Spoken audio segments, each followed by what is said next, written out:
विजयपुर के बाद बुधनी विधानसभा में भी विवाद की स्थिति बन रही। इस वक्त की बड़ी खबर है, शाहगंज मतदान केंद्र क्रमांक 54 पर विवाद की स्थिति बनी है। 3 वाहनों को क्षतिग्रस्त कर दिया, तोड़फोड़ इसमें की गई। विजयपुर में अब तक हो रहा था, लेकिन अब बुधनी में भी दिखाई पड़ रहा है। कांग्रेस प्रत्याशी राजकुमार पटेल का यह आरोप है, बिना आई कार्ड के वोटिंग करवाई जा रही थी। कांग्रेस कार्यकर्ता थाने पहुंच गए हैं इसकी शिकायत करने के लिए। विजयपुर के बाद बुधनी में भी कांग्रेस ने शिकायत की है कि मतदान को प्रभावित किया जा रहा है, बिना आई कार्ड के वोटिंग करवाई जा रही। मतदान केंद्र क्रमांक 54 में यह विवाद की स्थिति बनी है। इसके बाद 3 वाहनों में तोड़फोड़ की गई। कांग्रेस प्रत्याशी का आरोप है, बिना आई कार्ड के वोटिंग करवाई गई।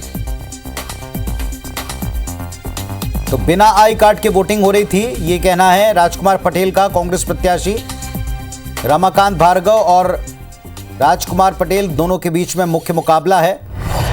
और इसी बीच विजयपुर के बाद अब बुधनी विधानसभा में भी मतदान केंद्र क्रमांक 54 के ऊपर ही विवाद की स्थिति बनी है।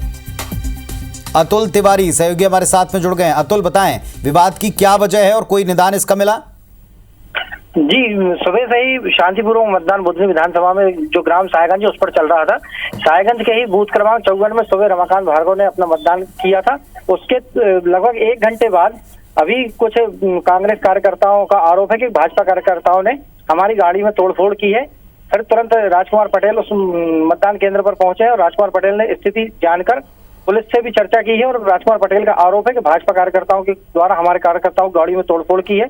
और उन्होंने ये भी आरोप लगाया कि बिना आई कार्ड देखे ये मतदान केंद्र पर वोटिंग कराई जा रही थी।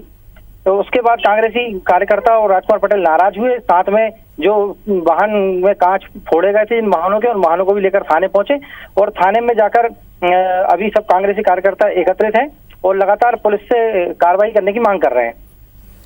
चलिए, आप नजर रखिएगा, वापस आपसे अपडेट लेंगे। फिलहाल शुक्रिया आपका अतुल इस जानकारी के लिए। तो अतुल ने बताया कि वहां पर कांग्रेसी कार्यकर्ता थाने पहुंचकर इसी बात की शिकायत कर रहे हैं कि बिना आई कार्ड के वोटिंग करवाई जा रही है और इसी बात को लेकर हंगामा शुरू हुआ।